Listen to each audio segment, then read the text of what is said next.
नमस्कार, सिटी न्यूजच्या बुलेटिन मध्ये प्रेक्षकांचं मनपूर्वक स्वागत। या हेडलाईन्सचे प्रायोजक आहेत बीटीपी यात्रा ग्रुप अमरावती।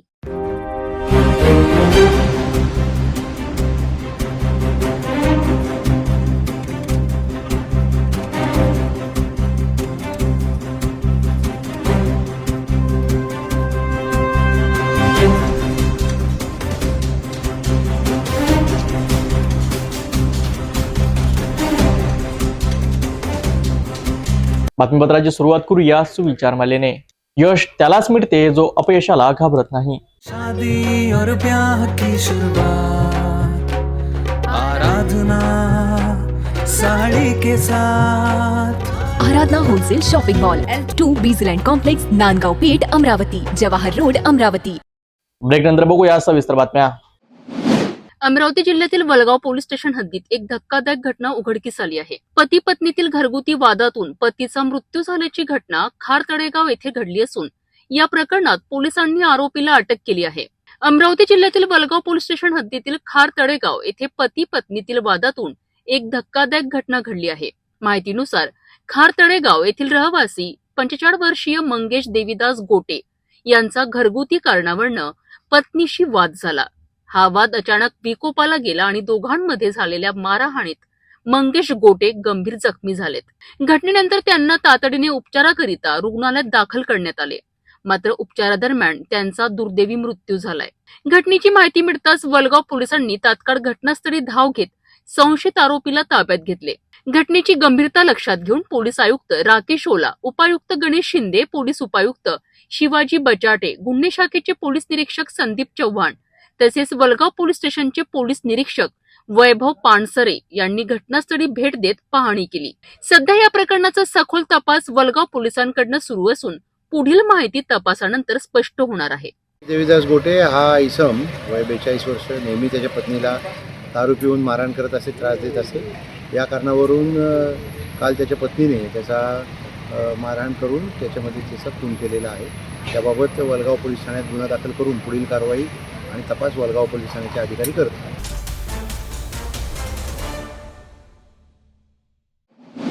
अमरावती शहरात तडीपार असलेल्या एका गुन्हेगाराला पोलिसांनी शिताफीने अटक केली आहे। जयस्तंभ चौकात हातात चाकू घेऊन नागरिकांमध्ये दहशत माजवत असलेल्या एका इसमाला कोतवाली पोलिसांनी ताब्यात घेतले असून त्याच्याकडून चाकू जप्त करण्यात आलाय। अमरावती शहरातील कोतवाली पोलीस स्टेशन हद्दीत पेट्रोलिंग सुरू असताना पोलिसांना एक धक्कादायक प्रकार उघडकीस आलाय। राजापेठ पोलीस स्टेशन हद्दीतील तडीपार गुन्हेगार शुभम उर्फ सॅम दिनेश वासनिक वय 25 वर्ष राहणार बेलपुरा हा जयस्तंभ चौक परिसरात हातात चाकू घेऊन सार्वजनिक ठिकाणी दहशत निर्माण करताना पोलिसांच्या निदर्शनास आले। पेट्रोलिंग दरम्यान पोलिसांनी तत्काळ घटनास्थळी धाव घेत आरोपीला ताब्यात घेतले। झडती घेतली असता त्याच्याकडून सुमारे 1000 रुपये किमतीचा चाकू जप्त करण्यात आलाय। हा आरोपी आधीपासूनच तडीपार आदेशाखाली असताना शहरात फिरताना आढळल्याने पोलिसांनी त्याच्या विरोधात कठोर कारवाई केली आहे। या प्रकरणी कोतवाली पोलीस स्टेशनमध्ये शस्त्र अधिनियम कलम 425 तसेच कलम 142 आणि 135 BP ऍक्ट अंतर्गत गुन्हा दाखल करण्यात आलाय। पोलिसांच्या या कारवाईमुळे परिसरातील नागरिकांमध्ये समाधान व्यक्त केले जात असून शहरात कायदा व सुव्यवस्था राखण्याकरिता पोलिसांची कारवाई सुरू असल्याचे सांगण्यात येत आहे।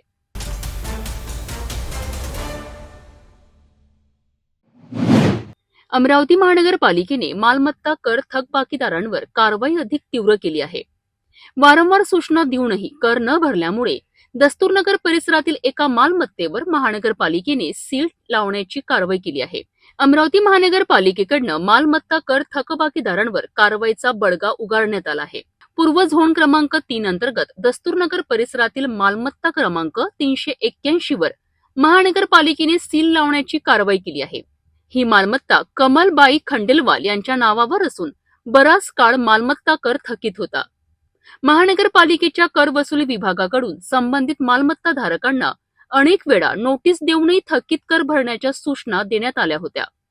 तसेच कर न भरल्यास मालमत्तेवर जप्ती किंवा सीलची कारवाई केली जाईल असा इशाराही देण्यात आला होता। मात्र दिलेल्या मुदतीत कराचा भरणा न झाल्यामुळे महानगरपालिकेच्या अधिकाऱ्यांनी दस्तूरनगर येथे भेट देत मालमत्तेला अधिकृतपणे सील लावलेत। या कारवाईमुळे झोन क्रमांक 3 चे सहाय्यक आयुक्त नितीन बोबडे तसेच कर वसुली विभागातील अधिकारी आणि कर्मचारी उपस्थित होते। घटनास्थळी पंचनामा करून नियमांनुसार संपूर्ण प्रक्रिया पार पाडण्यात आली. आर्थिक वर्ष संपण्यास काही दिवस शिल्लक असताना मालमत्ता कर वसुलीसाठी महानगरपालिकेने विशेष मोहीम हाती घेतली आहे. थकीत कर न भरल्यास पुढील काळात सील, जप्ती किंवा इतर कायदेशीर कारवाई करण्यात येईल असा इशाराही महानगरपालिकेने दिला आहे.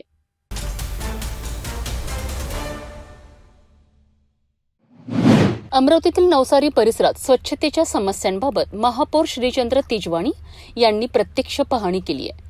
कचरा व्यवस्थापनातील अडचणी लक्षात घेत त्यांनी तातडीने आणखी एक रॅम्पची व्यवस्था करण्याचे निर्देश अधिकाऱ्यांना दिलेत.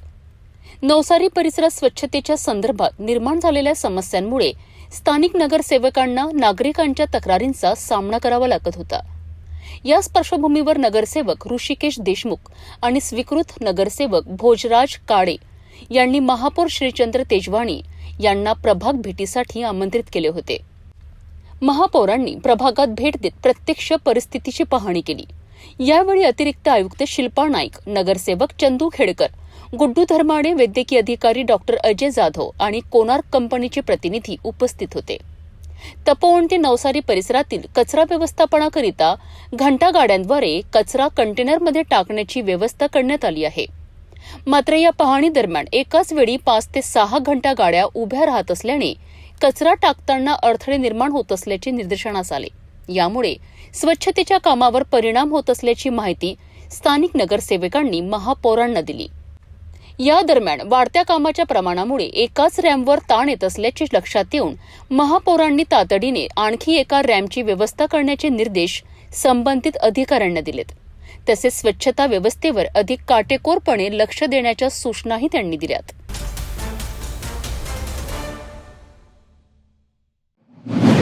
इराण आणि इस्रायलमध्ये सुरू असलेल्या युद्धाचे परिणाम आता भारतातही जाणू लागले असल्याची चर्चा सुरू आहे.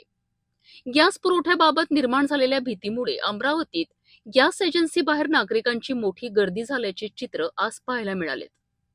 इराण आणि इस्रायलमध्ये सुरू असलेल्या संघर्षाचा परिणाम आता जागतिक पातळीवर दिसून येत आहे.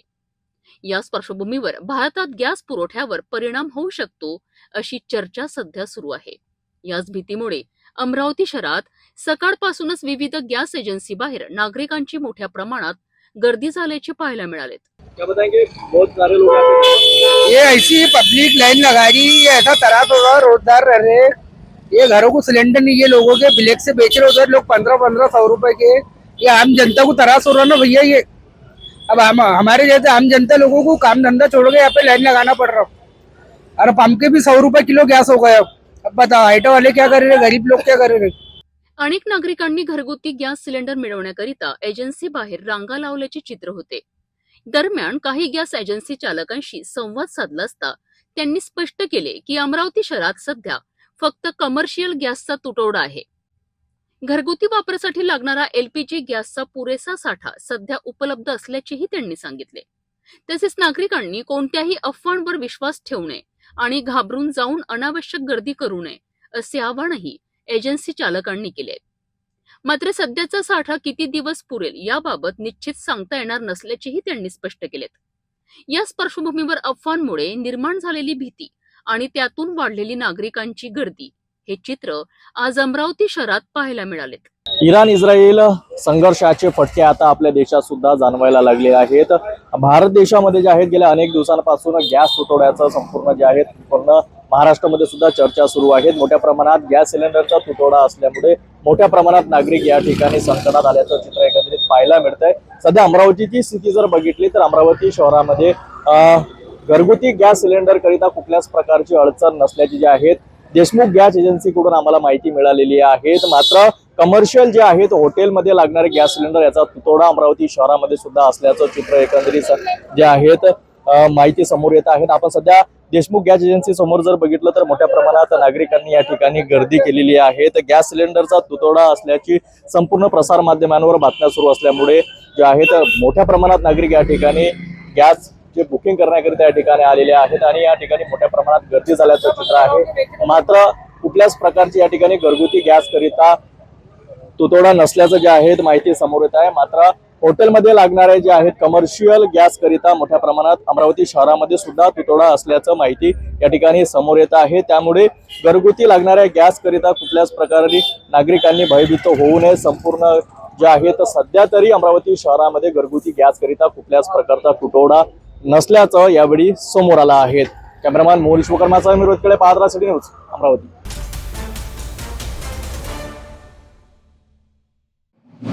इराण आणि इस्रायलमध्ये सुरू असलेल्या युद्धाचे परिणाम आता भारतातही जाणू लागल्याचे चित्र दिसत आहे। अमरावती शहरात कमर्शियल गॅसच्या तुटवड्यामुळे हॉटेल व्यावसायिक मोठ्या अडचणीत सापडले आहेत। इराण आणि इस्रायलमध्ये सुरू असलेल्या संघर्षाचा परिणाम जागतिक बाजारावर होत असून त्याचे पडसाद आता भारतातही उमटताना दिसत आहेत। अमरावती शहरात विशेषतः कमर्शियल गॅसच्या तुटवड्यामुळे हॉटेल व्यावसायिकांना मोठ्या अडचणींचा सामना करावा लागतोय। हॉटेल व्यवसायासाठी सर्वात महत्त्वाचे इंधन म्हणजे गॅस। मात्र सध्या हॉटेलमध्ये वापरल्या जाणाऱ्या कमर्शियल गॅस सिलेंडरचा पुरवठा कमी झाल्यामुळे अनेक हॉटेल चालक चिंतेत आहेत। गॅस एजन्सीकडनं सध्या फक्त घरगुती गॅस उपलब्ध होत असल्याचे सांगितले जात आहे, तर कमर्शियल गॅसचा पुरवठा तात्पुरता थांबवण्यात आल्याची माहिती समोर येत आहे। या परिस्थितीमुळे अमरावतीतील अनेक हॉटेल व्यावसायिक पर्यायी मार्ग शोधताना दिसत आहेत। सिटी न्यूजच्या टीमने शहरातील काही हॉटेल मालकांशी संवाद साधला असता गॅस पुरवठा न झाल्यास स्वयंपाक करण्यासाठी सिगडी किंवा इतर पर्यायी साधनांचा वापर करण्याची तयारी त्यांनी सुरू केल्याचे सांगितले। मात्र हा पर्याय दीर्घकाळ चालू राहू शकत नाही असेही हॉटेल व्यावसायिकांचे म्हणणे आहे। त्यामुळे प्रशासनाने लवकरात लवकर कमर्शियल गॅस पुरवठ्याचा प्रश्न सोडवावा अशी मागणी हॉटेल व्यावसायिकांकडून करण्यात येत आहे। या परिस्थितीमुळे शहरातील हॉटेल व्यवसायावर परिणाम होण्याची शक्यता व्यक्त केली जात आहे। इराण इस्रायल जे सध्या युद्ध चालू आहे त्याचा परिणाम आता भारतामध्ये सुद्धा होतानाची सुरुवात आपल्याला पाहायला मिळते आणि सर्वात पहिलं फटका जे आहे तर ते हॉटेल व्यावसायिकांना बसल्याचं चित्र आहे। कारण आता अमरावती शहरासह संपूर्ण भारतामध्ये जे आहेत कमर्शियल गॅस मिळण्यास मनाई झालेली आहे। संपूर्ण गॅस बंद करण्यात आलेला आहे, त्यामुळे हॉटेल व्यावसायिकांवर मोठ्या प्रमाणात जे आहे याचा फटका बसतानाचे चित्र एकंदरीत पाहायला मिळत आहे। आपल्यासोबत हॉटेल व्यावसायिक जुळलेले आहेत। काय सांगाल सर, दोन देशांमध्ये चाललेलं युद्ध त्याचा परिणाम आपल्या भारतामध्ये दिसून येते, काय सांगाल? मी माझा परिचय देतो। Ravindra Singh Saluja, new eager restaurant, अध्यक्ष खाद्यपेय विक्रेता मंडल, अध्यक्ष अमरावती रेस्टोरेंट लॉजिंग एसोसिएशन। ये जो युद्ध चल रहा है ईरान और इजराइल का, इसका हमारे हिंदुस्तान में भी बहुत असर हुआ है और इसके सिलेंडर सबसे बड़ी मार जो पड़ रही है होटल व्यवसायी को पड़ रही है सिलेंडर की, जो कि हमारे पास में जो 4-5 दिन पहले हमने जो उठाया था वो कोटा हमारे पास अभी तक चल रहा था, लेकिन अभी हमको सिलेंडर देना बंद हो गया। 2 दिन हो गए हमको सिलेंडर नहीं मिल रहे डीलर की तरफ से। तो इसका फटका तो पूरे अमरावती शहर में और पूरे देश में पड़ ही रहा है, लेकिन अब हमको इसका ऑप्शन ढूंढना है। तो हम लोग इसका ऑप्शन है, हम लकड़ी की भट्टी से हम हमारा काम कर रहे हैं। तवा का रोटी हमने बंद कर दिया, तंदूर की रोटी हम लोग शुरू कर रहे हैं, क्योंकि बाहर गाँव से जो लोग आते हैं उनको तो हमें कुछ ना कुछ देना ही पड़ेगा। लेकिन फिर भी मेरी सरकार की तरफ, सरकार को, कलेक्टर साहब को यही निवेदन रहेगा कि थोड़े बहुत जो भी सिलेंडर देने की वो हमको इजाज़त देते हैं या थोड़ा बहुत जो भी कोटा होटल व्यवसाय को देते तो हमें काफ़ी उससे रिलीफ मिलेगा। क्योंकि यहाँ बाहर गाँव से भी बहुत अमरावती शहर में लोग आते हैं, पेशेंट्स लोग आते हैं, तो उनको भी हम खाना कैसा देंगे, नहीं तो इससे बहुत सारे होटल अमरावती बंद हो जाएंगे, लेबर का प्रॉब्लम आ जाएगा, बहुत सारे इसमें बैड इफेक्ट आएंगे। ये मेरी आपसे विनती है। अमरावती शहरामध्ये सध्या तरी 1 ते 2 दिवस सर्व हॉटेल चालू राहतील, त्याच्यानंतर काय स्थिती राहील? आपण सुद्धा आता सांगितलं की आम्ही भट्टीवर संपूर्ण स्वयंपाक करायला सुरुवात करणार आहोत, आपण करणार, मात्र बाकीचे जे हॉटेल व्यावसायिक आहेत त्यांच्यावर कशा पद्धतीचा परिणाम होऊ शकतो? यार देखो, कोई भी चीज़ जब अगर कोई चीज़ की अपने को प्रॉब्लम जा रही तो अपना सोल्यूशन निकालने की हम लोग उसकी कोशिश कर रहे हैं। लेकिन अब किसी का किचन में धुआं होता है, लकड़ी जलाना, ये करना वो पॉसिबल नहीं होता है। तो मुझे ऐसा लगता है इससे परिणाम बहुत गलत जाएगा और इसमें मुझे ऐसा लगता है ये 1-2 दिन में अमरावती शहर में कम से कम 30-40% होटल्स बंद होने के चांसेस दिख रहे हैं मुझे, जो कि नहीं होना चाहिए। और जबकि मैं बार बार अपने शासन से ये निवेदन करूंगा, जो भी है थोड़ा बहुत फूल नाही फुलाची पाकड़ी हमको सिलेंडर, कमर्शियल सिलेंडर देने की कोशिश कीजिए। या संघर्षामध्ये कोणत्या पद्धतीने आपल्या देशाने भूमिका बजवायला हवी? या इसमें तो अपने देश की भूमिका ऐसी रहने को ना कि इनके पास में बहुत सारा स्टॉक रहने को ना था अपने पास में। जब पता था अपने को ये जंग चल रही है तो इस विषय में इनके पास में क्या इनका प्रोग्राम है और इनकी क्या मॅनेजमेंट आहे हमें नहीं पता। फक्त गॅसच नव्हे तर इतर सुद्धा काही वस्तूंवर मोठ्या प्रमाणात किमती वाढविण्यात आलेल्या हाँ, आहेत। इस पे तेल है इस पर भी इसकी भी रेट बढ़ गए हैं और धीरे धीरे बाकी चीज़ों के भी मुझे ऐसा लगता है रेट बढ़ेंगे। मेन बात है हमारा सिलेंडर हमें बहुत जरूरी है, उसके बिना हम लोग काम नहीं कर पाएंगे।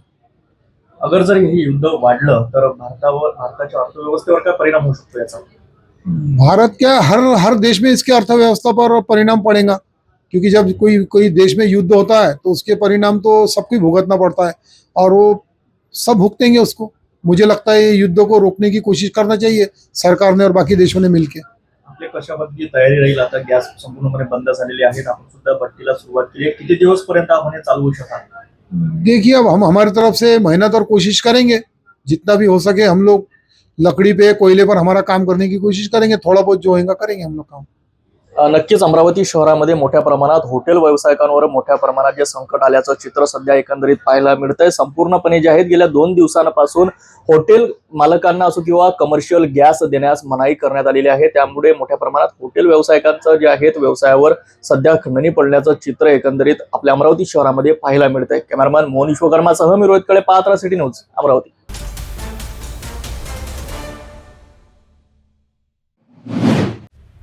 जागतिक महिला दिनाचे औचित्य साधत अमरावतीत कर्तृत्ववान महिलांचा सन्मान करण्यात आला।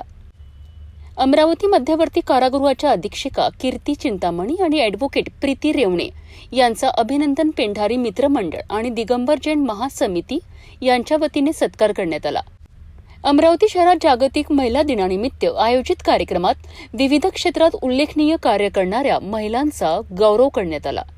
अमरावती मध्यवर्ती कारागृहाच्या अधीक्षिका कीर्ती चिंतामणी आणि सामाजिक कार्यकर्त्या तसेच नगरसेविका ॲडव्होकेट प्रीती रेवणे यांचा शाल, श्रीफळ, पुष्पगुच्छ आणि सन्मानपत्र देऊन सत्कार करण्यात आला। या कार्यक्रमाचे आयोजन दिगंबर जैन महासमितीचे विदर्भ अध्यक्ष अभिनंदन पेंढारी यांनी केलेत। यावेळी उपस्थित मान्यवरांनी स्त्री शक्तीचे महत्त्व अधोरेखित करत महिला दिनाच्या शुभेच्छा दिल्यात। दिगंबर जैन महासमिति विदर्भ अध्यक्ष अभिनंदन पेंडारी द्वारा अमरावती में सफलतापूर्वक महिलाओं का जागतिक महिला दिन के अवसर पर सम्मान किया गया। इस अवसर पर अमरावती की पार्षद जैन समाज की सौ प्रीतिताई रेवने यह चुन के आने से उनका एवं उन्हें मुंबई न्यायालय में राजपात्रित अधिकारी करके नियुक्ति की। इस उपलक्ष्य में एवं अमरावती की कारागृह की जेलर कीर्तिताई चिंतामणि, इनका दोनों का महिला दिन के अवसर पर उनके घर जाके सत्कार किया।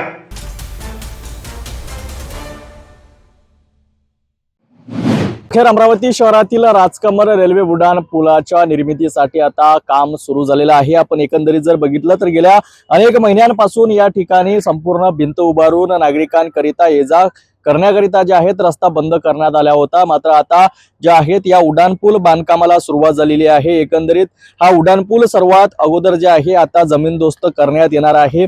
सामान जे आहेत आतमध्ये नेण्याकरिता संपूर्ण भिंत पाडण्यात आलेली आहे।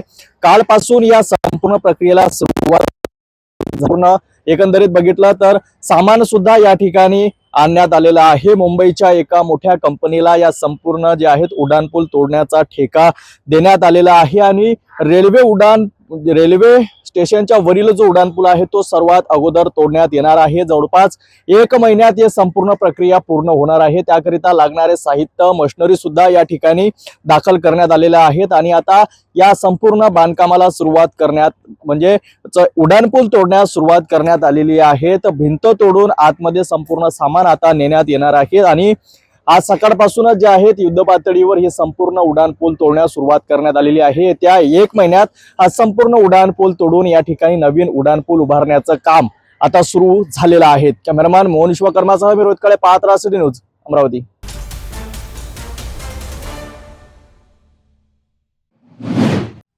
अमरावती शहरातील छत्री तलाव परिसरात राहणाऱ्या एका नागरिकाने गंभीर आरोप करत न्यायाची मागणी केली आहे। गेल्या 65 वर्षापासून वास्तव्यास असलेल्या घरावर महानगरपालिकेने बुलडोझर चालवल्याचा आरोप करण्यात आला असून या प्रकरणात न्यायालयाने स्थगिती दिल्यानंतरही धमक्या मिळत असल्याचा दावा करण्यात आला आहे। अमरावती शहरातील छत्री तलाव परिसराकडे जाणाऱ्या मार्गावरील कवळनगर झोपडपट्टी परिसरात राहणारे सोनू चावरे यांनी पत्रकार परिषद घेत आपल्या समस्या मांडल्यात। सोनू चावरे यांच्या म्हणण्यानुसार ते गेल्या सुमारे 65 वर्षांपासून या ठिकाणी वास्तव्यास आहेत. त्यांच्या नावावर महानगरपालिकेच्या कर पावत्या तसेच PR कार्ड असल्याचा दावा त्यांनी केला आहे. मात्र काही महिन्यांपूर्वी महानगरपालिकेच्या अतिक्रमण विभागाने त्यांच्या घरावर बुलडोझर चालवून घर तोडलेत, असा आरोप त्यांनी केला आहे. या कारवाईनंतर त्यांनी हे प्रकरण न्यायालयात दाखल केले होते. न्यायालयाने या प्रकरणावर स्थगिती आदेश दिला असल्याचे त्यांनी सांगितले. तरी देखील गेल्या काही महिन्यांपासून त्यांनी आमदार रवी राणा यांच्याकडून जीवे मारण्याच्या धमक्या मिळत असल्याचा गंभीर आरोप त्यांनी पत्रकार परिषदेत केला आहे. घर तोडण्यात आल्यामुळे आपल्या कुटुंबियांवर उपासमारीची वेळ आल्याचे देखील सोनू चावरे यांनी सांगितले. या संदर्भात त्यांनी अनेकदा महानगरपालिकेकडे पत्रव्यवहार केला असला तरी कोणतीही ठोस कारवाई झाली नसल्याचा आरोप त्यांनी केला आहे. यावेळी त्यांनी प्रशासनाने या प्रकरणाची सखोल चौकशी करून आपल्याला न्याय द्यावा अशी मागणी केली आहे. या आरोपांमुळे अमरावती शहरात चर्चा रंगली असून या प्रकरणाकडे प्रशासन आणि संबंधित विभाग काय भूमिका घेतात याकडे सर्वांचे लक्ष लागले आहे. जय सियाराम, जय वाल्मीकि, जय भीम। मेरा नाम सोनू सुभाष चावरे, मैं कंवर नगर में रहता हूँ। इसके पहले जो अतिक्रमण हुआ, मेरा घर टूटा, जो 18 मीटर का डीपी रोड बता के हमारे को जो हमारा घर तोड़े, वो डीपी रोड वो अगर 18 मीटर का है तो पीछे 14 मीटर का रास्ता क्यों? हमारे को क्यों बेफजूल तुमने हमारे को बेघर कर डाले? हमारा पूरा परिवार इधर के उधर हो गया, हम भाड़े से रहने चल गए। उसमें भी हमारा कोर्ट में चालू रहने के बाद आप लोग हमारे को बार बार धमकियाँ दे रहे कि तुम खाली कर दो, हमको नाली बनाना है, हमको घर हमारे को रोड बनाना है। तो फिर हमने कोर्ट में क्यों डाले? हमारे को न्याय तुम दे रहे क्या कोर्ट दे रहा? हम कोर्ट में क्यों गए? वो अगर रास्ता 18 मीटर का है तो पीछे 14 मीटर का क्यों? बड़ी बड़ी तुम बिल्डिंग का क्यों नहीं तोड़ रहे? तुमने गरीबों के घर ही क्यों तोड़े? मेरे को यही बोलना है कि हमारे को न्याय देना है, तुम्हारे को तो बराबर दो, भेदभाव करो मत। 18 मीटर का अगर तुमको वहाँ पे रास्ता बनाना है तो पीछू का भी 18 मीटर मेरे को बताओ कि ये 18 मीटर का रास्ता है, हमने कार्रवाई सब पे करे। हमारा बोलना किसी को कुछ है नहीं। और उसके बाद अगर मेरी जान को कुछ होता है या मेरी मम्मी मेरे फैमिली में से अगर किसी को भी कुछ होता है तो इसका जिम्मेदार आमदार रवि राणा रहेगा। किसके धमकी आ रहे हैं आपको? आमदार की धमकी आ रही रवि राणा की। इसके पहले भी हमारे पास घर के पास आके गया था, तेरे को रातों रात घर से उठा लूँगा। अरे हमने करना क्या है? हमारे पास ऑप्शन नहीं है, आत्महत्या करने के सिवा कुछ ऑप्शन नहीं है हमारे पास कुछ भी नहीं बचा। हम बेघर हो गए, हमारे से 7,000 रुपये भाड़ा भी भरना नहीं होता अभी। मेरा पूरी फैमिली इधर के उधर हमारे पीछू बीमारियों से लड़ेंगे, दवाखानों से लड़ेंगे कि किससे लड़ेंगे? हमारे पास दूसरा ऑप्शन है नहीं, हम आत्महत्या कर लेंगे। पुलिस स्टेशन में कंप्लेंट नहीं की क्या आपने इस बारे में? मैंने आयुक्त तो सर को वो दिया था FR जब हुआ था, उसकी OC भी है मेरे पास। जब उन्होंने धमकी देके गए थे, जब मैंने बोला था, अभी 2 दिन पहले मेरे को बुलाया उन्होंने, महेश मूलचंदानी करके लड़का है, उसने मेरे को वहाँ पे बुलाया, भाई बोले इधर आ। मैं गया, भाव से बोले तेरा सेटलमेंट करा था बोले। अब भाव के पास गए तो भाव बोलते कि तू मेरे को वो जगह खाली करके दे दे। अरे भाई काहे को करेंगे? हमारा कोर्ट में मैटर चालू है ना, हम कोर्ट काहे के लिए गए? फिर सब तुम ही करने का है तो तुम नहीं करना, फिर सब कोर्ट विरट सब बंद कर डालो, थाने कोर्ट सब बंद कर डालो, तुम ही करो सब।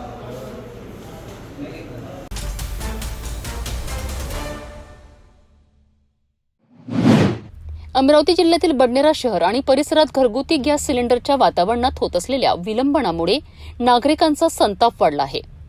बुकिंग करूनही वेळेवर सिलेंडर मिळत नसल्याने अनेक नागरिकांनी गॅस एजन्सीसमोर गर्दी करत नाराजी व्यक्त केली आहे.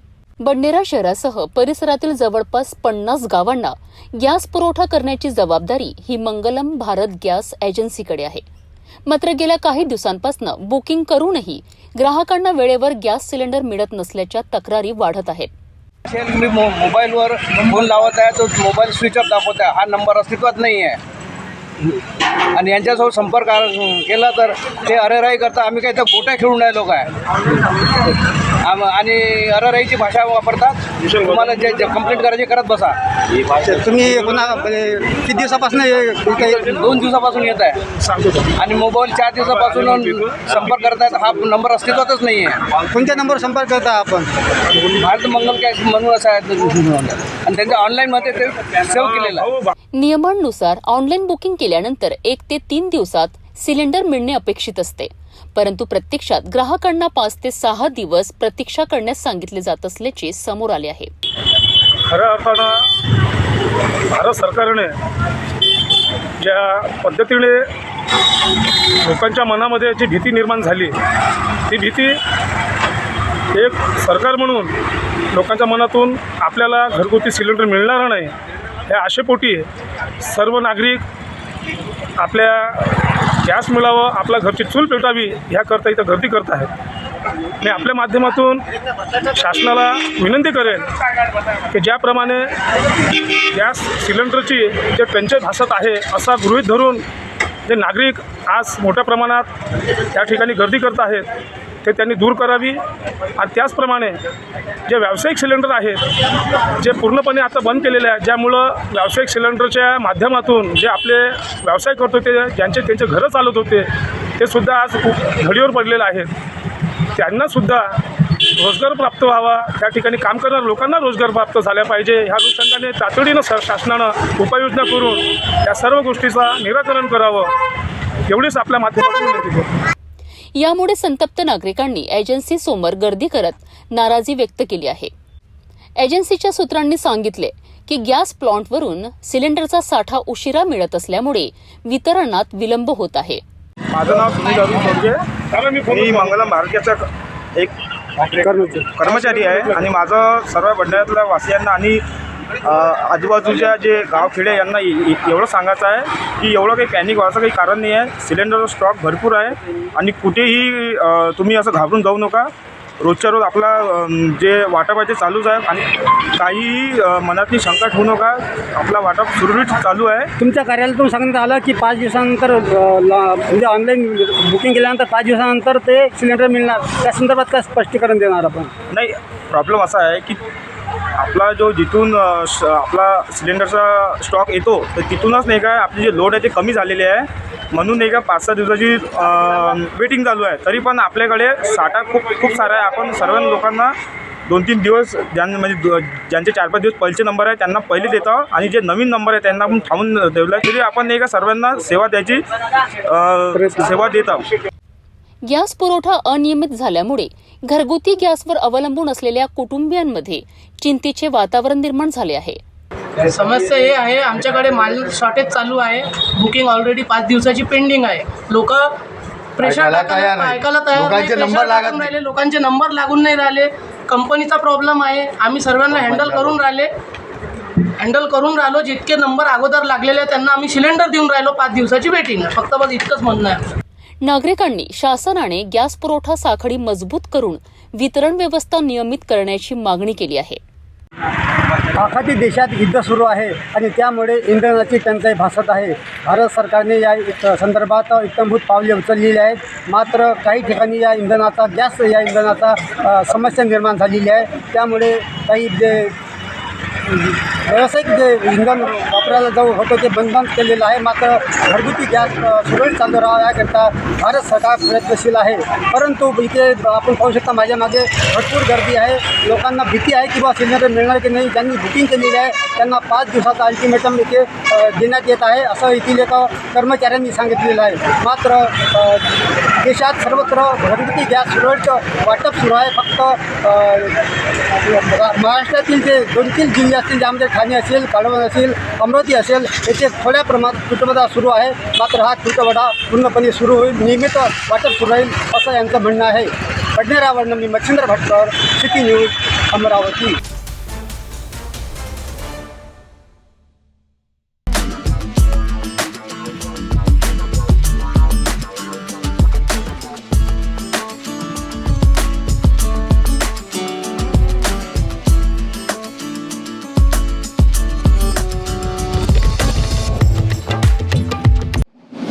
अमरावती जिल्ह्यातील तिवसा तालुक्यात मोझरी ते जळका या रस्त्याच्या दुरवस्थेमुळे संतप्त झालेल्या ग्रामस्थांनी आंदोलन छेडले आहे. माणिग्राम धोत्रा येथे सामाजिक कार्यकर्ते प्रशांत कांबळे यांच्या नेतृत्वात सुरू असलेल्या अन्नत्याग आंदोलनाला आज 3रा दिवस झाला असून महिला व ग्रामस्थांनी बस रोखून प्रशासनाचे लक्ष वेधण्याचा प्रयत्न केलाय. तिवसा तालुक्यातील मोजरी ते जळका या रस्त्याची अवस्था गेल्या अनेक वर्षांपासून अत्यंत खराब झाली आहे. रस्त्यावर मोठमोठे खड्डे पडल्याने नागरिकांना मोठ्या अडचणींचा सामना करावा लागत आहे. या रस्त्याच्या नूतनीकरण आणि रुंदीकरणाच्या मागणीकरिता माणिकराम धोत्रा तसेच सामाजिक कार्यकर्ते प्रशांत कांबळे यांच्या नेतृत्वात अन्न त्याग आंदोलन सुरू आहे. आंदोलनाचा तिसरा दिवस असूनही प्रशासनाकडून कोणतीही ठोस दखल घेतली नसल्याने संतप्त झालेल्या महिला आणि ग्रामस्थांनी रस्त्यावर उतरून आंदोलन केलेत. यावेळी आंदोलनकर्त्यांनी या मार्गावरील एसटी बस काही काळ थांबवून प्रशासनाचे लक्ष वेधलेत. ग्रामस्थांच्या म्हणण्यानुसार खराब रस्त्यांमुळे शालेय विद्यार्थी, रुग्ण आणि शेतकरी यांना मोठ्या त्रासाला सामोरे जावे लागत आहे. गावात रस्त्याची एवढी बिकट परिस्थिती झाली आहे की गड्ड्यात रस्ता की रस्त्यात गड्डा, म्हणून यांच्यासाठी माझा पूर्ण पाठिंबा असून शासनाने यांची दखल घेण्यात यावी. जळका रस्ता व्हायलाच पाहिजे. आम्ही क्वेश्चन मांडला आहे, नाही तर आम्ही क्वेश्चन मागं घेऊ नये. 1990 पासून पाहत आहे की आपल्या हा रोड प्रदान झाला होता. त्याच्यानंतर पासून या रोडचं फक्त डागडुजीकरण चालू आहे. आईपर्यंत आई लागते थोडे थोडे गड्डे बुजवतात आणि रोड तसाच राहतो. गावाला खूप प्रॉब्लेम आहे. आम्ही कसं करावं सांगा तुम्ही आता. शिरसगाव तरस आहे, जळका गिळका खूप तरस आहे. आम्ही कसं करावं सांगा तुम्ही आता. पाहिजे. या पार्श्वभूमीवर मोजरी जळका रस्त्याचे तातडीने नूतनीकरण आणि रुंदीकरण करावे अशी ठाम मागणी आंदोलनकर्त्यांनी केली आहे. जळका रस्ता अत्यंत महत्वाचा आहे. गेल्या अनेक वर्षापासून या रस्त्यावर खड्डे झालेले आहे. जेव्हा नॅशनल हायवे अमरावती नागपूर जो नॅशनल हायवे आहे तो जेव्हा आपत्कालीन परिस्थितीमध्ये बंद असतो तेव्हा आमचाच ग्रामीण भागातला जो रस्ता आहे हा पर्यायी म्हणून वापरला जातो. दुसरं महत्वाचं या रस्त्याला महत्व असं आहे की जेव्हा वंदनीय राष्ट्रसंत तुकडोजी महाराज यांचा पुण्यतिथी महोत्सव असतो तर महाराष्ट्राच्या कानाकोपऱ्यातून तिथे दिंड्या येतात आणि अनेक म्हणजे 100पेक्षा जास्त दिंड्या याच मार्गाने पुण्यतिथी महोत्सवासाठी मोजरीला जातात. तिसरं महत्वाचं या रोडचं महत्व आहे म्हणजे हा रोड हा मार्डी मार्गे समृद्धी महामार्गाला मिळतो आणि अनेक वेळा हेवी ट्रॅफिक सुद्धा या मार्गाने जातो. मग लक्षात घ्या की ग्रामीण भागातला रस्ता आहे म्हणून विभागाने ह्या रस्त्याकडे दुर्लक्ष केलेलं आहे. आमची मागणी आहे की सार्वजनिक बांधकाम विभागानेच सेंट्रल रोड फंडला म्हणजे CRF मध्ये 40 कोटीची या रस्त्यासाठी मागणी केलेली आहे. मग 40 कोटीची मागणी केली असताना तुकड्यामध्ये हा रस्ता करण्याचा प्रयत्न का केला जातोय. म्हणजे PWD कडून सांगितलं जाते की शिरसगाव ते मोजरी एक तुकडा करतो, जळका ते शेंदोळा एक तुकडा करतो. हा आम्हाला तुकड्यात हा रस्ता नकोय. आम्हाला हा सलग मोजरी ते जळका हा रस्ता पाहिजे. CRF मधला 40 कोटीचा मंजुरात शासनाने द्यावी आणि तसंच PWD ने त्यासाठी पुढाकार घ्यावा. तातडीने तो 40 कोटी मागावा जेणेकरून मोजरी, शिरसगाव, धोत्रा, सालोरा, शेंदोळा या सगळ्या 6 गावातल्या नागरिकांना समान न्याय मिळेल अशी आमची मागणी आहे. जोपर्यंत ही 40 कोटीची मागणी आमची पूर्ण होत नाही तोपर्यंत आम्ही आमरण उपोषणातून माघार घेणार नाही.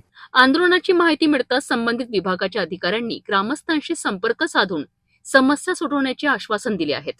मात्र मागण्या पूर्ण न झाल्यास आगामी काळात तीव्र आंदोलन छेडण्याचा इशारा ग्रामस्थांनी दिला आहे.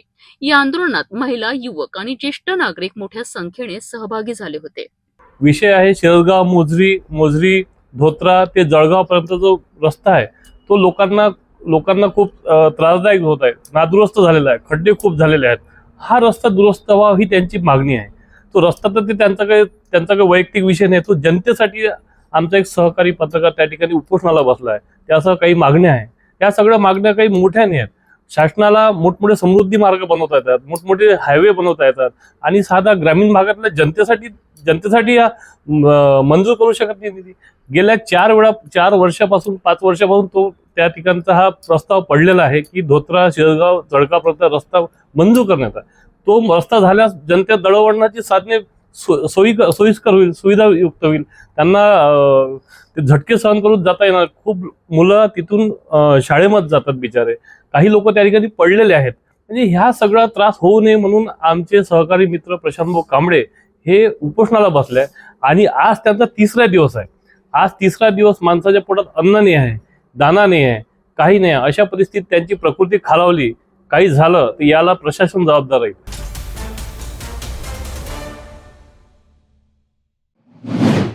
नागपूरमध्ये हरवलेले आणि चोरी झालेले मोबाईल शोधून काढण्यात लकडगंज पोलिसांना मोठे यश मिळाले आहे. पोलिसांनी तांत्रिक तपासाच्या सहाय्याने एकूण 19 मोबाईल शोधून काढत ते मूळ मालकांच्या स्वाधीन केले आहेत. लखनगंज पोलीस ठाण्याचे वरिष्ठ पोलीस निरीक्षक अरुण कुमार क्षीरसागर यांनी दिलेल्या माहितीनुसार शहरात वारंवार मोबाईल हरवण्याच्या आणि चोरीच्या तक्रारी पोलीस ठाण्यात दाखल होत होत्या. या तक्रारींची गंभीर दखल घेत लखनगंज पोलिसांनी विशेष तपास मोहीम सुरू केली. या मोहिमेत पोलिसांनी तांत्रिक तपासाची मदत घेत मोबाईल फोनच्या IMEI क्रमांकाच्या आधारे शोध मोहीम राबवली. या तपासादरम्यान विविध ठिकाणी वापरात असलेले आणि हरवलेले मोबाईल शोधून काढण्यात पोलिसांना यश आलेत. पोलिसांनी एकूण 19 मोबाईल फोन शोधून काढत ते सुरक्षितरित्या जपले आहेत. यानंतर आवश्यक पडताळणी प्रक्रिया पूर्ण करून हे मोबाईल त्यांच्या मूळ मालकांच्या स्वाधीन करण्यात आले. मोबाईल परत मिळाल्यानंतर नागरिकांनी लखनगंज पोलिसांचे मनापासून आभार मानलेत. लखनगंज पोलीस ठाण्याचे वरिष्ठ पोलीस निरीक्षक अरुण कुमार क्षीरसागर यांनी नागरिकांना आवाहन केले आहे की मोबाईल हरवल्यास किंवा चोरी झाल्यास तात्काळ पोलीस ठाण्यात तक्रार नोंदवावी, जेणेकरून वेळेत तपास करून मोबाईल शोधून काढणे शक्य होईल. आपल्या सर्वांना माहिती आहे की पोलिसांकडून जे तक्रारदार असतात, ज्यांचे मोबाईल घाण झालेले असतात किंवा चोरीस गेलेले असतात, त्यांचा शोध घेतला जातो आणि वेळोवेळी ते मूळ मालकांना परत देण्याचे कार्यक्रम आयोजित करण्यात येत असतात. त्याचप्रमाणे आज देखील माननीय DCP धोंत्री साहेबांच्या आदेशाने आज देखील मोबाईल परत करण्याचा कार्यक्रम त्यांच्या कार्यालयामध्ये ठेवला होता. त्यामध्ये लखनगंज पोलीस स्टेशनच्या कर्मचारी आणि अधिकाऱ्यांनी जे मोबाईल परत मिळवले होते ते असे 19 मोबाईल, साधारण किंमत 4,05,000 इतक्या किमतीचे मोबाईल होते, ते मूळ मालकांना आज परत देण्यात आले. त्या संदर्भाने आज कार्यक्रम ठेवण्यात आला. त्या कार्यक्रमामध्ये सर्व मूळ मालक आले होते आणि पोलीस स्टेशनच्या अधिकारी आणि अंमलदारांच्या हस्ते त्यांना ते परत करण्यात आलेले आहे. यामध्ये पोलीस स्टेशनचे जे सायबर पथक आहे त्यामध्ये आमचे एक अधिकारी असतो आणि 2 कर्मचारी असतात, PSI राजपूत आणि त्यांच्यासोबतचे 2 कर्मचारी यांनी ही कामगिरी बजावली. त्यांचा स्पेशल टास्क असते की जे मोबाईल हरवले जातात आणि जे ट्रॅक झालात त्यांना ते तात्काळ परत मिळवणे हे त्यांचं काम असतं. आणि याच्यामध्ये जे तक्रारदार आहे ज्यांना हे मोबाईल परत दिलेले असतात त्यांच्या चेहऱ्यावरती जो आनंद असतो तो बघून आम्हालाही बरं वाटतं की आम्ही त्यांचं काहीतरी एक चांगलं काम करून दिलेलं आहे आणि पोलिसांची त्यांच्या मनात तरी प्रतिमा उंचवण्याचं आम्ही काम केलेलं आहे. कारण बहुतेक वेळेला आपल्याकडे माहिती आहे की पोलिसांच्या बाबतीत निगेटिव्ह म्हणलं जातं किंवा एखादा वस्तू हरवली किंवा चोरीस गेल्यानंतर ती परत मिळणार नाहीच या अपेक्षेने जनता बसलेली असते. पण आम्ही जेव्हा अशा प्रकारे त्यांना परत देतो आणि मोबाईल ही अशी घटना आहे की आता सगळ्यात जास्त जवळची, प्रत्येकाच्या जवळची झालेली आहे मोबाईल ही वस्तू, त्यामुळे ती परत मिळायला त्यांच्या चेहऱ्यावर जो आनंद असतो तो बघण्यासारखाच असतो.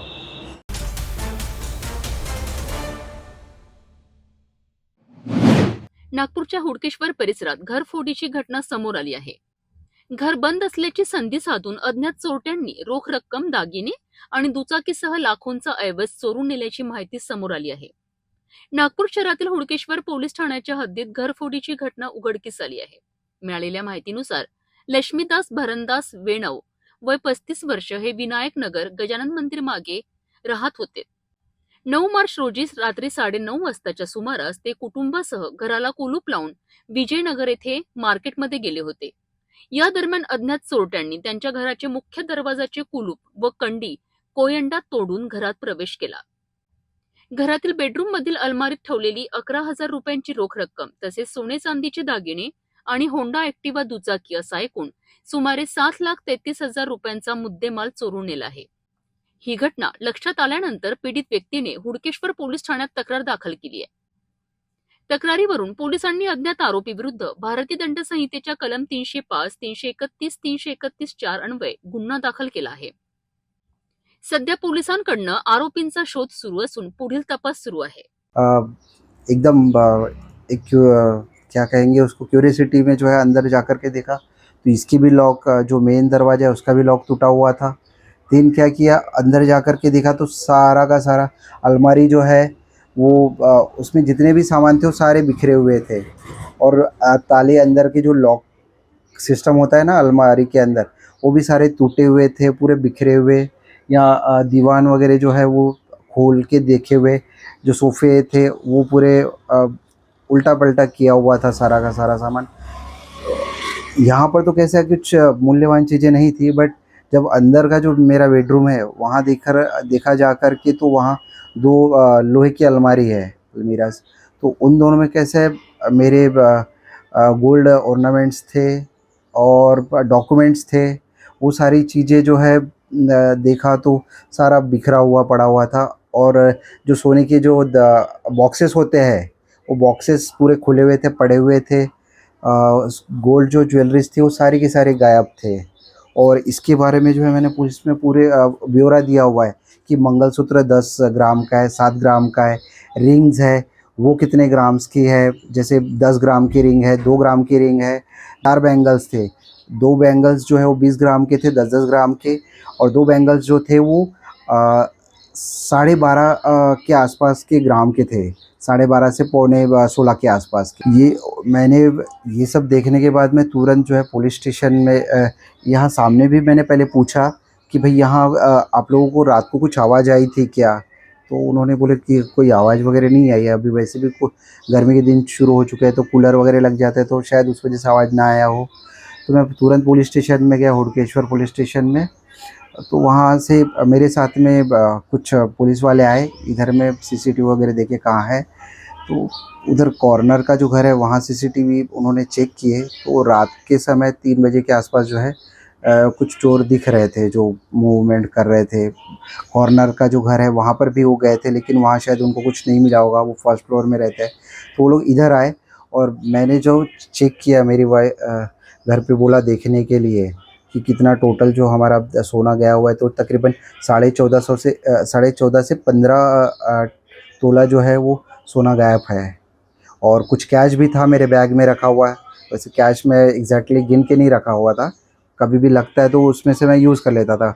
हो सकता है कि वो 12,000-15,000 के आसपास कुछ हो।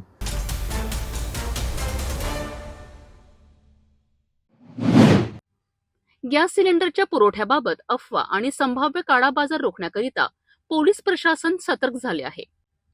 शहरातील सर्व पोलीस ठाण्यांना तसेच गुन्हे शाखेला विशेष आदेश देण्यात आले असून गॅस गोदामांवर आणि वितरण व्यवस्थेवर पोलिसांची कडक नजर ठेवण्यात येत आहे। गॅस सिलेंडरच्या पुरवठ्याबाबत निर्माण झालेल्या परिस्थितीच्या पार्श्वभूमीवर पोलीस प्रशासनाने सतर्कता वाढवली आहे।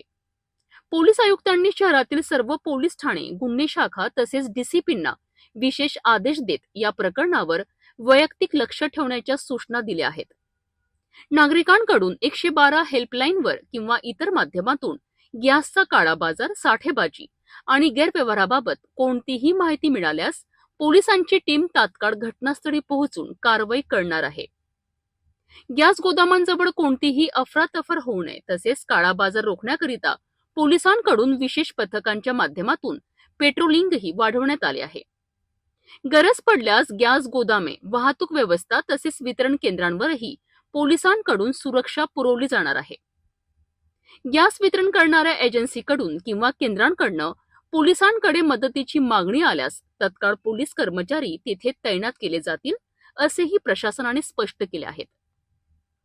गॅस साठेबाजी किंवा काळाबाजार केल्यास अत्यावश्यक वस्तू कायद्यानुसार कठोर कारवाई करण्यात येईल असा इशारा देण्यात आला आहे। या कायद्याअंतर्गत दोषी आढळल्यास 7 वर्षांपर्यंत शिक्षा तसेच माल जप्त करण्याची तरतूद आहे। गॅस साठ्याबाबतची माहिती अन्न व नागरी पुरवठा विभागाकडून घेतली जात असून पोलीस आणि प्रशासन संयुक्तपणे परिस्थितीवर लक्ष ठेवून आहेत। हमने सभी पुलिस स्टेशंस को आदेश दिए हैं और हमारी जो क्राइम ब्रांच है उनको भी कल ही आदेश दिए हैं। हमने सबने और डीसीपीज को बोला है कि वो पर्सनली इस पे वॉच रखेंगे और इस तरह की कोई भी अगर आपके पास में फ़ोन आता है, कोई भी न्यूज़ आती है या हमारे जो 112 है उसके ऊपर कोई कॉल आती है तो इमीडिएटली उस पर जाके हमारी टीम पहुँचे और उसके ऊपर एक्शन ले, ये हमने किया है। और जो डोमेस्टिक गैस है और उसके बारे में भी अगर आपके पास कोई इन्फॉर्मेशन आती है, कोई भी खबर आती है तो उसके ऊपर भी हम लोग कार्रवाई करें। इसमें सर काला बाजारी न हो, गोडाउन के पास लोग अफरा तफरी न मचे, इसके लिए क्या कुछ विशेष दस्ते रखे हैं जो पेट्रोलिंग करें, जो गोडाउन है उसके अगल बगल सतर्कता बरती जाए? जी, जैसे मैंने बताया कि इसमें हमारी जो पुलिस है उसकी ड्यूटीज़ भी डिफाइंड है कि कोई होल्डिंग होने की अगर संभावना है कहीं भी तो वो चेक कर सकते हैं गोडाउन्स को, उसको ट्रांसपोर्ट में भी मदद कर सकते हैं। जो डिस्ट्रीब्यूशन जहाँ पे हो रहा है वहाँ भी पुलिस हमारी जा सकती है और जाएगी। ये हमने क्लियरली इंस्ट्रक्शन सबको दिया है। कहीं से अगर कोई डिस्ट्रीब्यूटर की तरफ से या कोई सेंटर से अगर हमको कोई रिक्वेस्ट आती है तो हम वहाँ पे डेफिनेटली अपना स्टाफ भेजेंगे और हमारा स्टाफ वहाँ पे रहेगा। इसका मतलब है कि सुरक्षा घेरे में गोडाउन तक पहुंचेगा, सिलेंडर ट्रकों को सुरक्षा दी जाएगी? जी बिल्कुल, जहाँ पे भी ज़रूरत होगी और वहाँ पे हम लोग सुरक्षा देंगे, जैसा मैंने बताया, जहाँ से भी रिक्वेस्ट होगी। और अदरवाइज़ भी हमारा जो दस्ते हैं वो घूम रहे हैं पूरे एरियाज़ में और उनकी वॉच है इस तरह की कोई भी एक्टिविटी ना करें। सर कुछ आंकड़े आए हैं क्या कि शहर में कितने स्टोरेज है और कितनी जगह पे ऐसे सिलेंडर एलपीजी कुछ स्टोरेज करके रखी गई जहाँ पे अपन दस्तक देने वाले हैं? और देखिए, ये जो है इसमें एक सेपरेट डिपार्टमेंट है, food end supplies department, collector office में, तो उनसे हम संपर्क में हैं और वो भी वॉच रखे हुए हैं और उनकी तरफ से भी जो इन्फॉर्मेशन आ रही है वो हमसे शेयर कर रहे हैं और उस आधार पे हमारी जॉइंट एक्टिविटी चालू है। धन्यवाद। जैसे मैंने बताया कि एक कॉग्निजेबल ऑफेंस है, 7 साल तक की इसमें कैद हो सकती है और उसको अरेस्ट कर सकते हैं। ये सारी चीज़ें जो है हमारे इसमें रहेंगी और जो भी नियम हैं काफ़ी स्ट्रिंजेंट हैं। उसमें कॉन्फिस्केशन से लेके उसको इमीडिएट अरेस्ट से लेके जो इसमें चीज़ें हैं उस आधार पे हम लोग कार्रवाई करने वाले हैं। इसमें जो लास्ट ईयर भी कुछ जो हुए थे एसेंशियल कमोडिटीज एक्ट में, तो ये हमारा जनरली जो है हमेशा चलता रहता है। अभी भी इस साल भी हमने 8 केसेस हैं, परंतु आज की सिचुएशन में जो है, आज की सिचुएशन में भी एसेंशियल कमोडिटीज एक्ट जो है उसके आधार पे और जो भी सेक्शंस हैं हम उसमें लगाएंगे। त्यांची हिस्ट्री आहे, त्यांची पार्श्वभूमी असे याच्यात लिप्त होण्याची ती माहिती पण आम्ही, जसं मी सांगितलं, ती माहिती आमच्याकडे आहे। जे केसेस आम्ही केलेले आहे त्या सगळे लोकांवर ऑलरेडी आम्ही आकडा काढलेला आहे आणि त्यांच्यावर आमची वॉच आहे आणि त्याच्यावर आम्ही कारवाई करणार आहे जर ते परत त्याच्यात मिसळीत दिसले तर।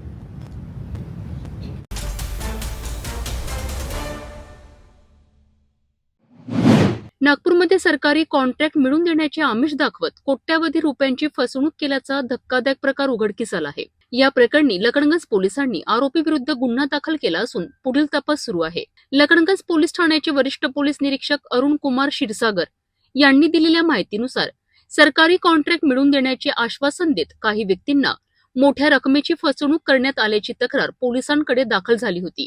तक्रारीनुसार आरोपीने स्वतःची ओळख प्रभावशाली व्यक्तींशी असल्याचे सांगत सरकारी कामे आणि कॉन्ट्रॅक्ट मिळवून देण्याचे आमिष दाखवलेत। या आमिषाला बळी पडून काही लोकांनी आरोपीवर विश्वास ठेवत मोठ्या प्रमाणात पैसे दिल्याचे समोर आले आहे। तक्रार प्राप्त होताच लकडणगंज पोलिसांनी या प्रकरणाची गंभीर दखल घेत प्राथमिक चौकशी सुरू केली आहे। तपासादरम्यान उपलब्ध पुरावे आणि तक्रारदारांच्या जबाबांच्या आधारे आरोपी विरुद्ध फसवणुकीचा गुन्हा दाखल करण्यात आला आहे। या प्रकरणात कोट्यावधी रुपयांची फसवणूक झाल्याचा संशय व्यक्त केला जात असून पोलिसांकडून सखोल तपास सुरू आहे। या फसवणूक प्रकरणामध्ये आणखी काही लोक सहभागी आहेत का याचाही तपास पोलिसांकडून केला जात आहे। वरिष्ठ पोलीस निरीक्षक अरुण कुमार क्षीरसागर यांनी नागरिकांना आवाहन केले आहे की कोणत्याही प्रकारच्या सरकारी कामांकरिता किंवा कॉन्ट्रॅक्टसाठी पैसे देण्यापूर्वी योग्य पडताळणी करावी। सध्या या प्रकरणाचा पुढील तपास लकडणगंज पोलीस करीत आहेत। आमच्याकडे नीरज खेमका यांचा तक्रारी अर्ज साधारण 1 महिन्यापूर्वी प्राप्त झाला होता। त्यांच्या तक्रारी अर्जामध्ये त्यांनी मेन्शन केलं की त्यांचा नोटबुकचा आणि पेपर ट्रेडिंगचा व्यवसाय आहे। पश्चिम बंगालमध्ये त्यांचा एक मित्र आहे, त्याच्याकडे ते गेले असता त्या पश्चिम बंगालच्या मित्राने त्यांची 4 जणांची ओळख करून दिली। त्यापैकी 2 जणांनी सांगितलं की त्यापैकी दोघांपैकी एकाने सांगितलं की तो सरकारी अधिकारी आहे आणि त्याच्याकडे पश्चिम बंगालमध्ये शाळांसाठी ज्या ऑर्डर्स निघालेल्या, शाळेची बॅग आणि इतर याच्या ऑर्डर्स निघाल्या त्या मी तुम्हाला मिळवून देतो, तुम्ही ते काम करा, आपल्याला चांगला फायदा होईल असं त्यांनी सांगितलं। त्यानंतर त्याने जो आरोपी आहे सुभाषित सिन्हा हा याने स्वतःची ओळख सरकारी अधिकारी म्हणून करून दिली। तसंच त्याने अजून एका याची ओळख करून दिली, शेख अजमेरी हुसेन याची त्याने ओळख करून दिली आणि फिर्यादीला सांगितलं की शेख अजमेरी हुसेन हा इथे या सगळ्या वस्तू बनवतो, तुम्ही त्याला ऑर्डर द्या, आम्ही तुम्हाला सरकारची ऑर्डर तुम्हाला देतो, तुम्ही त्याला सब कॉन्ट्रॅक्ट द्या, तो तुम्हाला ते सगळे तयार करून शासनाला पश्चिम बंगालला पुरवेल, त्यामुळे तुमचे कष्ट वाचतील। तर या सांगण्याला हे करून 2023 मध्ये याने फिर्यादीने एकूण 1,13,00,000 रुपये इतकी रक्कम त्या सब कॉन्ट्रॅक्टर अजीम शेख याच्या अकाउंटला ट्रान्सफर केली होती। परंतु त्याने कुठल्याही प्रकारचे ती जी कॉन्ट्रॅक्टप्रमाणे कोणत्याही प्रकारचे प्रोडक्ट तयार करून शासनाला डिलिव्हर केले नाही आणि शासनाकडूनही त्याला जे मिळणार होते पैसे तेही मिळणार नाहीत हे लक्षात आल्यानंतर हा वारंवार पश्चिम बंगालला जाऊन दोघांना भेटत होता. दोघेही वारंवार नुसते आश्वासनं देत होते तुमचं काम होईल, परंतु शेवटी त्याला कंटाळून त्यांच्या आश्वासनाला कंटाळून त्यांनी तक्रारी अर्ज दिला. त्याप्रमाणे तक्रारी अर्जावरती चौकशी करून मान्य वरिष्ठांच्या परवानगीनंतर त्या दोघांच्या विरुद्ध फसवणुकीचा गुन्हा दाखल करण्यात आलेला आहे. त्या गुन्ह्याचा पुढील तपास API चेक करत आहे. नाही, अमाऊंट सध्या या गुन्ह्याची अमाऊंट 1,13,00,000 इतकीच आहे आणि त्याच्यावरती काही फिर्यादीने अमाऊंट दिलेली नाही. याच्यामध्ये आरोपी वाढण्याची शक्यता नक्कीच आहे. तर तपासाअंती जर नवीन त्याच्यामध्ये त्यांचे कोणी संगनमत कोणी केलेलं असेल याच्यामध्ये हे तपासामध्ये दिसून आल्यास त्याच्यामध्ये आरोपी वाढू शकतील.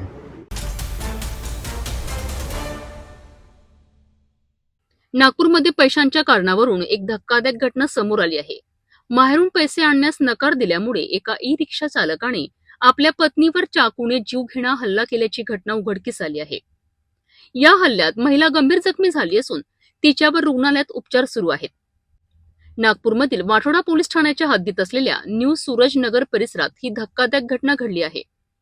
पोलिसांकडून मिळालेल्या माहितीनुसार शब्बीर अब्दुल निसार शेख वय 35 असे आरोपी पतीचे नाव असून तो ई-रिक्षा चालक आहे. आरोपी शब्बीरला स्वतःचा ई-रिक्षा खरेदी करायचा होता. त्यासाठी तो आपल्या पत्नी 26 वर्षीय सोनम हिच्यावर माहेरून पैसे आणण्याकरिता सतत दबाव टाकीत होता. या कारणावरून पती पत्नीमध्ये वारंवार वाद होत असल्याची माहिती समोर आली आहे. घटनेच्या दिवशीही आरोपींनी पत्नीला माहेरून पैसे आणण्याच्या कारणावरून वाद घातला. वाद वाढताच आरोपींनी संतापाच्या भरात पत्नीवर चाकूने हल्ला केला. या हल्ल्यात सोनम गंभीर जखमी झाली. महिलेचा आरडाओरड ऐकून परिसरातील नागरिक आणि शेजारी तत्काळ घटनास्थळी धावलेत. शेजाऱ्यांनी तातडीने जखमी महिलेला रुग्णालयात दाखल केले, जिथे तिच्यावर सध्या उपचार सुरू आहेत. घटनेची माहिती मिळताच वाठोडा पोलिसांनी घटनास्थळी पोहोचून तपास सुरू केलाय. या प्रकरणी आरोपी पतीविरुद्ध खुनाचा प्रयत्न केल्याचा गुन्हा दाखल करण्यात आला असून पुढील तपास पोलीस करीत आहेत.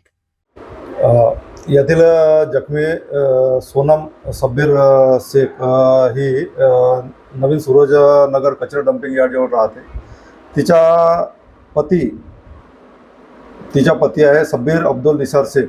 यांनी घटनेच्या दिवशी म्हणजे दिनांक 8/3/26 रोजी तिला माहेरून ऑटो घेण्यासाठी पैसे मागून आण या कारणावरून तिच्याशी वाद केला आणि तिने त्या पैसे मी माहेरून आणू शकत नाही असे म्हटल्यावरून तिला चाकूने 2-3 ठिकाणी तिच्यावर हमला केला आणि हमला करत असताना तिला दवाखान्यामध्ये नेतो असे म्हणून तिला मधामध्ये सोडले आणि तिथून पसार झालेला आहे. फिर्यादीच्या आई वडिलांचे स्टेटमेंट व बयान वगैरे झालेले आहेत आणि पुढील तपास सुरू आहे. यातील शब्बीर अब्दुल निसार शेख याच्या पोलीस रेकॉर्ड पाहिले असता तशा प्रकारचा कोणत्याही प्रकारचा गुन्हा तिच्यावर दाखल नाही आहे आणि क्रिमिनल रेकॉर्ड नाही आहे. सदरचा तपास माननीय पोलीस आयुक्त साहेब नागपूर शहर तसेच DCP साहेब निकेतन कदम झोन 5 तसेच ACP साहेब पारडी विभाग यांच्या मार्गदर्शनाखाली वरिष्ठ पोलीस निरीक्षक साहेब बोराडे साहेब यांच्या मार्गदर्शनाखाली सुरू आहे. नागपूरमध्ये संशयास्पद परिस्थितीत आढळलेल्या महिलेच्या मृत्यूचा जरीपटका पोलिसांनी उलगडा केला आहे. या प्रकरणात महिलेच्याच प्रियकराने तिची हत्या केल्याचे तपासात समोर आले असून पोलिसांनी आरोपीला अटक केली आहे. जरीपटका पोलीस ठाण्याचे वरिष्ठ पोलीस निरीक्षक अनिल ताकसांडे यांनी दिलेल्या माहितीनुसार नागपूरमधील नारा गावातील एका घरात काही दिवसांपूर्वी एका महिलेचा मृतदेह आढळून आला होता. हा मृतदेह अळ्यात लागलेल्या अवस्थेत असल्यामुळे परिसरात एकच खळबळ उडाली होती. सुरुवातीला हा मृत्यू संशयास्पद असल्याची नोंद करून पोलिसांनी तपास सुरू केला. घटनेची माहिती मिळताच जरीपटका पोलिसांनी घटनास्थळी धाव घेत मृतदेह ताब्यात घेतला आणि पुढील तपासासाठी शवविच्छेदनासाठी पाठविला. पोस्टमार्टम अहवाल आल्यानंतर हा मृत्यू नैसर्गिक नसून खून असल्याचे स्पष्ट झालेत. त्यानंतर पोलिसांनी या प्रकरणी खुनाचा गुन्हा दाखल करून तपासाची दिशा बदलली. तपासादरम्यान पोलिसांनी महिलेच्या ओळखीतील व्यक्तींशी चौकशी केली तसेच तिच्या संपर्कातील लोकांची माहिती गोळा केली. तांत्रिक तपास आणि चौकशी दरम्यान पोलिसांना महत्त्वाचे धागेदोरे मिळालेत. या आधारे पोलिसांनी संशयित आरोपीचा शोध सुरू केला. तपासाच्या धाग्यावरून पोलिसांनी शिवणी येथून आरोपीला ताब्यात घेतले. चौकशी दरम्यान आरोपी हा मृत महिलेचा प्रियकर असल्याचे उघडकीस आलेत. पोलिसांनी आरोपीला अटक करून पुढील तपास सुरू केला आहे. या घटनेमुळे परिसरात मोठी खळबळ उडाली असून प्रकरणाचा सखोल तपास जरीपटका पोलीस करीत आहेत. दिनांक 8/3/2026 रोजी सकाळी 9 वाजता आम्हाला माहिती पडली की संयोगनगर नारा शेतीच्या बाजूला जे 4-5 रूम आहेत त्यापैकी एका रूममध्ये एका स्त्रीची जे आहे मृतदेह हा कुजलेल्या स्थितीत आहे. त्या अनुषंगाने आम्ही घटनास्थळी गेलो तर त्या स्त्रीला ओळखणारं कोणी नव्हतं व तिचं पूर्ण मृतदेह कुजलेलं होतं. आम्ही आजूबाजूची सगळं माहिती घेतली. तिच्या अंगावर कोणते असे जखमा वगैरे नव्हत्या. तिची ओळखसुद्धा नव्हती.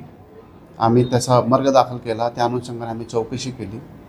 नंतर मला माहिती पडलं आमचे तपास पथकाचे जे कर्मचारी आहेत त्यांनी शोध घेतल्यावर माहिती पडलं की ती जशिया उईके म्हणून नावाची महिला आहे. तर तिच्या अनुषंगाने आम्ही तिचा नातेवाईकाचा शोध घेतला. तिला 2 मुली, एक मुलगा आहे. एक मुलगा बँगलोरला होता, 2 मुली शिवनीला होत्या. तिचा मुलीचा शोध घेऊन तिला आणलं आणि तिने आपल्या आईला ओळखलं. तसंच ती ज्या घरी राहत होती एका स्त्रीच्या घरी तिला पण आणलं. तिने पण त्याला ओळखलं. अशा प्रकारे मी मृतदेहाची ओळख केली. नंतर तिचा पोस्टमॉर्टम केल्यानंतर आम्हाला कालच प्रायमरी रिपोर्ट मिळाला. त्याच्यामध्ये तिच्या पोटावर लाथाबुक्क्यांनी मारल्यामुळे आतील रक्तस्राव होऊन तिचा मृत्यू झाल्याचे आम्हाला डॉक्टरांनी प्रथम दर्शनी सांगितलेलं होतं. त्या अनुषंगाने आम्ही कालच आम्ही खुनाचा गुन्हा दाखल केला. त्या अनुषंगाने आम्ही माहिती घेतली असता ही स्त्री बाजूच्याच एक राजेंद्र यादव नावाच्या इसमासोबत ते आली होती. रात्री त्यांनी दारू पिली व दारूच्या नशेत त्यांनी तिला हातबुक्यांनी मारलं व तिला नंतर सोडून चालला गेला व त्यात तिचा मृत्यू झाला. आरोपीला आम्ही शिवनीतून अटक केलेली आहे.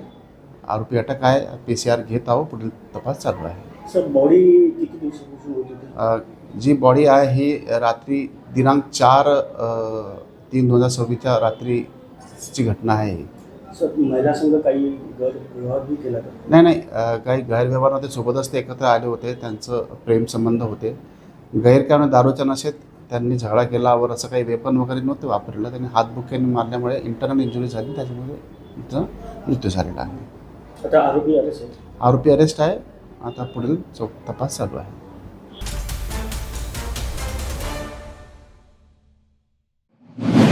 नागपूरमध्ये हरवलेले आणि चोरी गेलेले मोबाईल शोधून काढण्यात 5 पोलिसांना मोठे यश मिळाले आहे. पोलिसांनी तांत्रिक तपासाच्या सहाय्याने तब्बल 42 मोबाईल शोधून काढत ते मूळ मालकांच्या स्वाधीन केले आहेत. 5 पोलीस ठाण्याचे वरिष्ठ पोलीस निरीक्षक बाबूराव राऊत यांनी दिलेल्या माहितीनुसार परिसरात मोबाईल हरवल्याच्या आणि चोरीच्या तक्रारी मोठ्या प्रमाणात पोलीस ठाण्यात दाखल होत होत्या. या तक्रारींची गंभीर दखल घेत 5 पोलिसांनी विशेष तपास मोहीम हाती घेतली. तपासादरम्यान पोलिसांनी तांत्रिक माध्यमांचा वापर करत मोबाईल फोनच्या IMEI क्रमांकाच्या आधारे शोध मोहीम सुरू केली. या तांत्रिक तपासाच्या मदतीने पोलिसांना विविध ठिकाणी वापरत असलेले हरवलेले मोबाईल शोधण्यात यश आले. पोलिसांनी एकूण 42 मोबाईल फोन शोधून काढत ते जप्त केलेत. यानंतर आवश्यक कागदपत्रांची पडताळणी करून हे मोबाईल त्यांच्या मूळ मालकांच्या स्वाधीन करण्यात आले. बरोबर आहे. दर 6 महिन्यांनी 4 महिन्यांनी जसं रेजिंग डे निमित्त 140 मोबाईल वाटप केलेले आहे.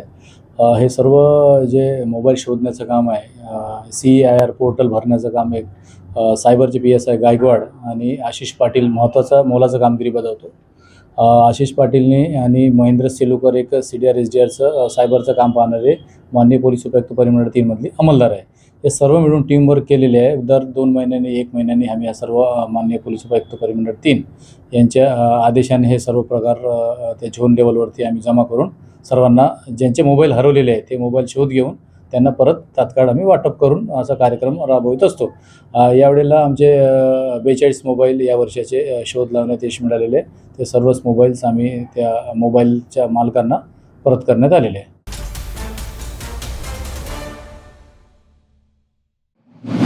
बजाजनगर पोलिसांनी गुप्त माहितीच्या आधारे कारवाई करत सेलिब्रेटर हुक्का कॅफेवर छापा टाकून मोठ्या प्रमाणात हुक्का साहित्य आणि सुगंधित तंबाखू जप्त केलाय.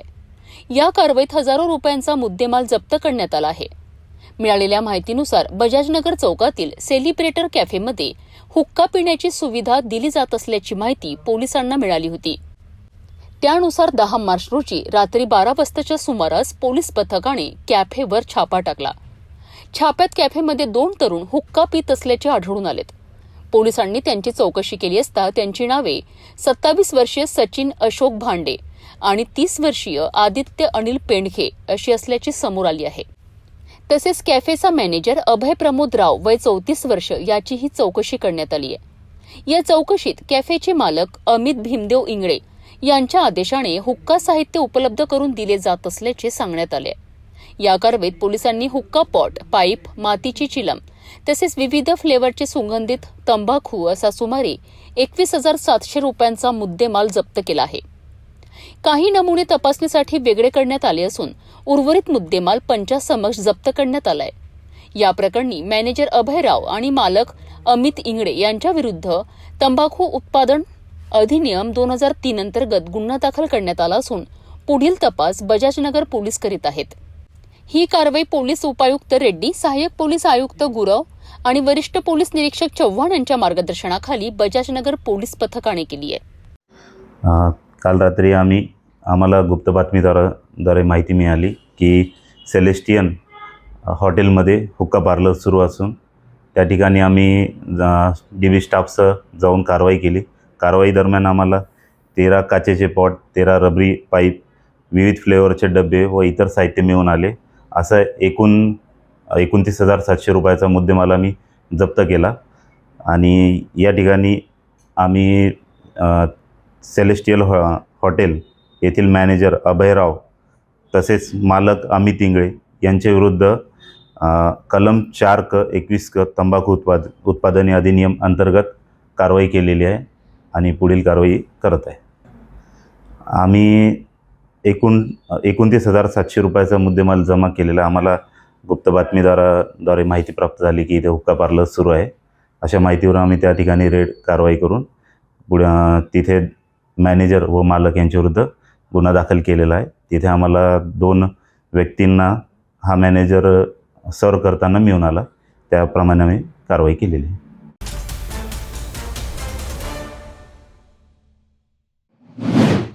नागपूरच्या गणेशपेठ बसस्थानक परिसरात ग्राहकांवरनं 2 हॉटेल मालकांमध्ये मध्यरात्री जोरदार राडा झाल्याची घटना समोर आली आहे. या प्रकरणी दोन्ही बाजूंनी तक्रार दाखल झाल्यानंतर गणेशपेठ पोलिसांनी 6 जणांविरुद्ध गुन्हा नोंदविला आहे. नागपूर शहरातील गणेशपेठ बसस्थानक परिसरात मध्यरात्री 2 हॉटेल मालकांमध्ये झालेल्या वादामुळे मोठी खळबळ उडाली आहे. मिळालेल्या माहितीनुसार बसस्थानकासमोर असलेल्या अंबिका रेस्टॉरंट आणि स्वाद हॉटेल यांच्यात ग्राहकांना हॉटेलमध्ये आणण्यावरून वाद निर्माण झाला. या वादाचे कारण ग्राहकांच्या वाहनाच्या पार्किंगवरून झालेला वाद असल्याचे सांगितले जात आहे. पहिल्या गुन्ह्यातील तक्रार जय श्रीराम दालचाचा मालक ऋत्विक राजू डांबरे यांनी गणेशपेठ पोलिसांकडे दिली आहे. तक्रारीनुसार सोमवारी मध्यरात्री ऋत्विक डांबरे जेवणाचे पार्सल आणण्यासाठी जात असताना अंबिका रेस्टॉरंट आणि स्वाद हॉटेलसमोर काही जणांमध्ये भांडण सुरू असल्याचे त्यांना दिसलेत.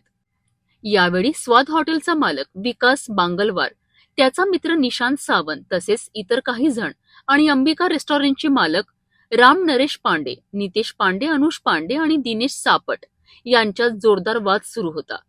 वाद चिघळल्यानंतर अंबिका रेस्टॉरंटमधील काही लोकांनी शिवीगाळ करत विकास बांगलवार आणि निशांत सावंत यांच्या डोक्यावर लाकडी दांड्याने हल्ला केल्याचा आरोप करण्यात आलाय. या हल्ल्यात दोघेही जखमी झाले असून त्यांना तात्काळ मेडिकल हॉस्पिटलमध्ये उपचारासाठी दाखल करण्यात आले. या घटनेनंतर दोन्ही बाजूंनी तक्रार दाखल झाल्यामुळे गणेशपेठ पोलिसांनी परस्पर गुन्हे नोंदवत 6 जणांविरुद्ध कारवाई केली आहे. या घटनेमुळे गणेशपेठ बस स्थानक परिसरात काही काळ तणावाचे वातावरण निर्माण झाले होते. सध्या या प्रकरणाचा पुढील तपास गणेशपेठ पोलीस करीत आहेत. ते ऍक्च्युअली पार्किंगचा वाद नव्हता, ते कस्टमरचा वाद आहे. त्यात एक कस्टमर जेवणासाठी स्वाद हॉटेल जो आहे त्याच्याकडे जात होता. अंबिका आणि स्वाद हे शेजारी हॉटेल्स आहेत. तर कस्टमर त्याच्याकडे गेल्यानंतर अंबिका हॉटेलचे जे मालक आहेत पांडे यांनी त्याला एलिगेशन केलं की तुम्ही आमचे कस्टमर कशाला घेता म्हणून. त्या कारणातनं दोन हॉटेल चालकांमध्ये वादविवाद झाला. वादविवाद पडतात मारहाणीमध्ये झालं आणि मारहाण झाल्यानंतर दोघांनी पण पोलीस स्टेशनला येऊन रिपोर्ट दिली आहे. सदर रिपोर्टप्रमाणे दोन्ही हॉटेल चालक आहेत आपले अंबिका आणि स्वाद यांच्यावर काउंटर गुन्हे दाखल करण्यात आलेले आहेत आणि सदर गुन्ह्याचा तपास सुरू आहे. आरोपींवर प्रतिबंधात्मक कारवाई करण्यात आलेली आहे. याच्या अगोदरही पण जे अंबिका हॉटेलचे चालक आहेत त्यांच्यावर गुन्हा दाखल आहे.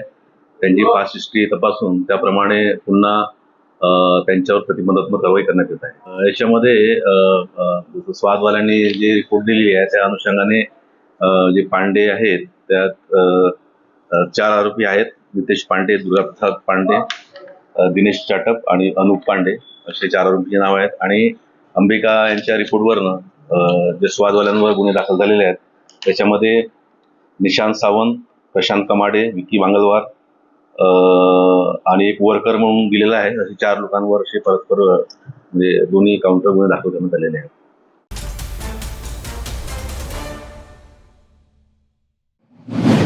नागपुरात प्रेम प्रकरणाच्या संशयातून रायसोनी कॉलेजच्या एका विद्यार्थ्यावर जीवघेणा हल्ला केल्याची घटना समोर आली आहे. या प्रकरणी पोलिसांनी आरोपी विरुद्ध गुन्हा दाखल केला असून पुढील तपास सुरू आहे. सदर पोलीस ठाण्याचे वरिष्ठ पोलीस निरीक्षक अमोल देशमुख यांनी दिलेल्या माहितीनुसार 10 मार्च रोजी दुपारी 5 वाजताच्या सुमारास ही घटना घडली आहे. प्रेम प्रकरणाच्या संशयातून रायसोनी कॉलेजच्या एका विद्यार्थ्यावर अज्ञात व्यक्तींनी जीवघेणा हल्ला केलाय. या हल्ल्यात विद्यार्थी जखमी झाला असून त्याला उपचाराकरिता रुग्णालयात दाखल करण्यात आले. घटनेची माहिती मिळताच सदर पोलीस ठाण्याचे पोलीस घटनास्थळी दाखल झालेत आणि तपास सुरू केलाय. या प्रकरणी आरोपींविरुद्ध गुन्हा दाखल करण्यात आला असून पुढील तपास पोलीस करीत आहे, अशी माहिती वरिष्ठ पोलीस निरीक्षक अमोल देशमुख यांनी दिली आहे. सदर पोलीस स्टेशन येथे मोनिश रजा शेख हा एक 21 वर्षाचा युवक आहे जो रायसोनी कॉलेजमध्ये फिजिओथेरपी शिक्षण घेतो. त्याच्या तक्रारीवरून गुन्हा दाखल झालेला आहे. मोनिश हा ज्या कॉलेजमध्ये शिकत आहे त्या कॉलेजमध्ये त्याची मैत्रीण आहे. त्या मैत्रिणीचा एक प्रियकर आहे आयान खान नावाचा. आयान खान याला असा संशय आला होता की त्याची प्रियसी आणि फिर्यादी जो आहे मोनिश शेख यांचं काय प्रेमसंबंध चालू आहेत. या कारणावरून त्याने मोनिश शेख याला हल्दीराम सदर या ठिकाणी बोलावून त्याचा मोबाईल चेक केला. तर त्याच्यामध्ये काही चार्ट्स डिलीट असल्याने त्याचा संशय जास्त बळावल्याने त्या दोघांमध्ये वादविवाद झाला त्या ठिकाणी. आणि आयान शेख याने त्याला संशयावरून त्याने सोबत आणलेल्या वाहनामधून जे काय लाकडी दांडा होता त्या दांड्याने मारहाण केली. त्याचबरोबर त्याच्याकडे एक चाकूसारखं धारदार शस्त्र होतं. त्याने देखील त्याला जीव मारण्याच्या उद्देशाने तू जर का त्याच्या प्रेयसीचा नाद सोडला नाही तर तुला जीव मारून टाकतो असे म्हणून त्याच्या गळ्यावर तसेच गालावर जीवघेणा हल्ला केलेला होता. आणि त्याच्यातून जे काही गंभीर जखमा झाल्या होत्या त्या अनुषंगाने तो दवाखान्यामध्ये उपचार घेत होता. त्याच्यानंतर त्या दवाखान्यामधून त्याची घेतलेल्या रिपोर्टवरून आयान खान त्याचबरोबर त्याच्यातून इतर 2 साथीदार होते त्यांच्याविरुद्ध गुन्हा दाखल करण्यात आला आहे. आता गुन्ह्याचा तपास चालू आहे.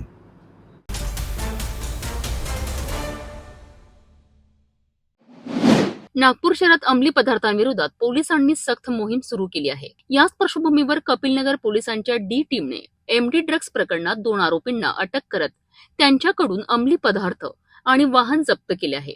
नागपूर शहरात अंमली पदार्थांच्या विरोधात पोलिसांनी कठोर कारवाई सुरू केली असून या मोहिमेत कपिलनगर पोलिसांना मोठे यश मिळाले आहे. नागपूरचे पोलीस आयुक्त डॉक्टर रवींद्र कुमार सिंगल यांच्या संकल्पनेतनं संपूर्ण शहरात ड्रग्ज विरोधात विशेष मोहीम राबवली जात आहे. या मोहिमेअंतर्गत कपिलनगर पोलीस ठाण्याच्या डी टीमने एमडी ड्रग्ज प्रकरणात 2 आरोपींना अटक केली आहे. अटक करण्यात आलेल्या आरोपींची नावे अजय संतोष फुलमाली वय 20 वर्ष आणि 30 वर्षीय हिमांशू विश्वजित नागवे अशी आहेत. पोलिसांनी आरोपींच्या ताब्यातून 3.8 ग्रॅम एमडी ड्रग्ज जप्त केलेत आहे. तसेच आरोपींकडनं एक मोबाईल फोन आणि एक ऍक्टिव्हा दुचाकी देखील जप्त करण्यात आली आहे. जप्त करण्यात आलेल्या एकूण मुद्देमालाची किंमत सुमारे 95,100 रुपये इतकी असल्याची माहिती पोलिसांना दिली आहे. नागपूर पोलीस प्रशासनाने स्पष्ट इशारा दिला आहे की शहरात एनडीपीएस कायद्याअंतर्गत अंमली पदार्थांची विक्री, खरेदी आणि वाहतूक करताना कोणी आढळल्यास त्याच्यावर कठोर कारवाई केली जाईल. तसेच अंमली पदार्थाबाबत कोणतीही माहिती मिळाल्यास नजीकच्या पोलीस ठाण्यात किंवा 112 या हेल्पलाईन क्रमांकावर संपर्क साधावा. जिसमें आरोपी नाम है अजय संतोष फुलमाली, वय 20 साल, माड़ा क्वार्टर्स, और दूसरा है हिमांशु विश्वजीत नांदगावे, वय उम्र 30 साल, वो भी माड़ा क्वार्टर का है. इन दोनों के पोजीशन में हमें कल 3.8 ग्राम एमडी मिली है और साथ में उसका मोबाइल और एक एक्टिवा बाइक, ऐसे कुल मिला के 95,800 का मुद्देमाल हमने जब्त किया है. हमारे सीपी सर के और पुलिस नागपुर पुलिस की ये सख्त आदेश है कि पूरे नागपुर शहर में एनडीपीएस का कोई भी मुद्देमाल बेचते हुए, खरीदते हुए या किसी गाड़ी में उसकी वाहतूक करते हुए मिला तो सख्त से सख्त कार्रवाई की जाएगी। मेरी ये नम्र अनुरोध है कि इसका सेवन ना करे, ड्रग्स का सेवन ना करे या किसी भी अन्य अम्लीय पदार्थ का ना उसकी बिक्री करे ना उसको खरीदी करे, क्योंकि कानूनन बहुत बड़ा जुर्म है। इसके तहत कोई आरोपी मिल जाता है तो उसमें हम कड़ी से कड़ी कार्रवाई भी करते हैं। लास्ट महीने भी हमने एक इसमें मकोका भी किया है। तो मेरा आपसे नम्र निवेदन रहेगा कि no drugs and yes to life ऐसे संकल्पना करके अपनी जीवन बिताइए, और कोई भी माहिती मिले तो नज़दीकी पुलिस स्टेशन में इन्फॉर्म करिए या 112 पे कॉल करिए।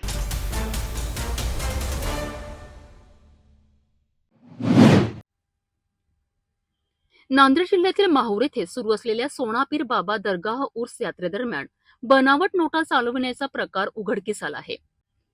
माहूर पोलिसांनी केलेल्या कारवाईत तब्बल 19,500 रुपयांच्या बनावट नोटा जप्त करण्यात आल्या असून या प्रकरणी एका व्यक्तीस अटक करण्यात आली आहे। या प्रकरणात एका विधी संघर्षित अल्पवयीन मुलाचा सहभाग असल्याने खळबळ उडाली आहे। नांदेड जिल्ह्यातील माहूर शहरातील सोनापीर बाबा दरगाह येथे सुरू असलेल्या उर्स यात्रेदरम्यान बनावट नोटा चालविण्याचा प्रयत्न उघडकीस आला आहे। मिळालेल्या माहितीनुसार 10 मार्च रोजी रात्री सुमारे 10 वाजताच्या सुमारास माहूर पोलीस स्टेशनचे पोलीस कर्मचारी उर्स यात्रेच्या परिसरात पायी पेट्रोलिंग करीत होते। यावेळी क्रॉस झुल्याजवळील तिकीट काउंटरवरील महिलेने एका मुलाकडून बनावट नोट देऊन तिकीट घेण्याचा प्रयत्न होत असल्याची माहिती पोलिसांना दिली। यावरून पोलिसांनी तत्काळ त्या मुलाला ताब्यात घेत चौकशी केली। त्याची अंगझडती घेतली असता 500 रुपयांच्या 6 बनावट भारतीय चलनी नोटा म्हणजेच 3,000 रुपये जप्त करण्यात आले।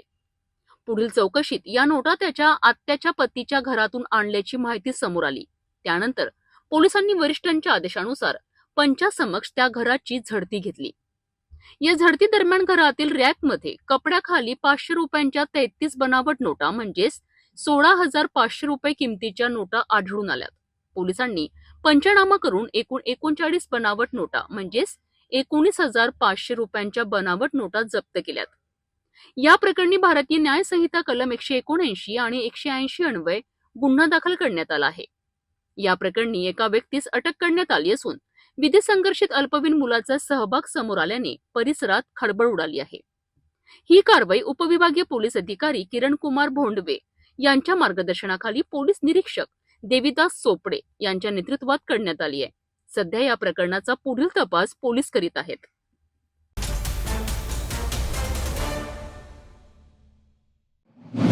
नांदेड नागपूर रोडवर दुपारी एक मोठी दुर्घटना टळल्याचे समोर आले आहेत। चालत्या आयवा टिपर गाडीला अचानक आग लागल्याने काही काळ परिसरात खळबळ उडाली आहे।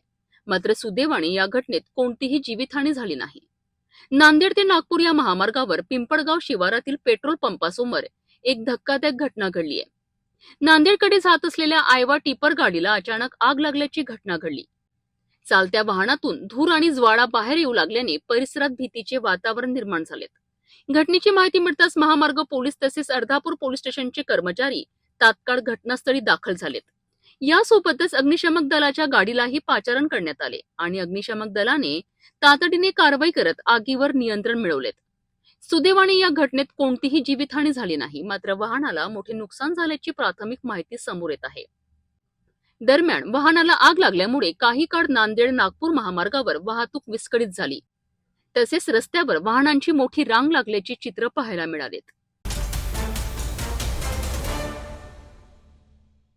आपण आता सिटी न्यूज चॅनल आपल्या टीव्हीवर सुद्धा बघू शकता। यामध्ये next channel number 117, Jio channel number 872, JTBL channel number 73, Fastway channel number 256 वर बघू शकाल। आता अमरावती जिल्ह्यानंतर विदर्भ आणि महाराष्ट्राचे दर्शक घर बसल्या आपल्या केबल टीव्हीवर सिटी न्यूज बातमी पाहू शकाल। यात Chhatrapati Sambhajinagar next setup box number 14, Yavatmal setup box number 12, Washim setup box number 26, Nanded setup box number 17, Mahur setup box number 07, Akola RRC setup box number 899 वर लवकरच आम्ही आपल्यापर्यंत पोहोचणार आहोत। जर आपल्या टीव्हीवर सिटी न्यूज चॅनल दिसत नसेल तर आपण आपल्या केबल ऑपरेटरशी संपर्क करावा। सिटी न्यूज केबलच्या व्यतिरिक्त युट्यूब, फेसबुक, इंस्टाग्राम आणि ट्विटरवर सुद्धा बघू शकता। याकरिता सोशल मीडिया अकाउंट सबस्क्राईब करा, फॉलो करा, लाईक करा। युट्यूब अकाउंट सबस्क्राईब करण्याकरिता सबस्क्राईब बटनला क्लिक करा आणि बेल आयकॉन दाबायला विसरू नका, कारण सर्वात आधी समाचार आपल्यापर्यंत पोहोचणार आहेत। तसेच सिटी न्यूजचे फेसबुक पेज लाईक करा, इंस्टाग्राम आणि ट्विटर हँडल फॉलो करा. आपण व्हॉट्सअपवर सूचना देऊन सुद्धा न्यूज प्राप्त करू शकता.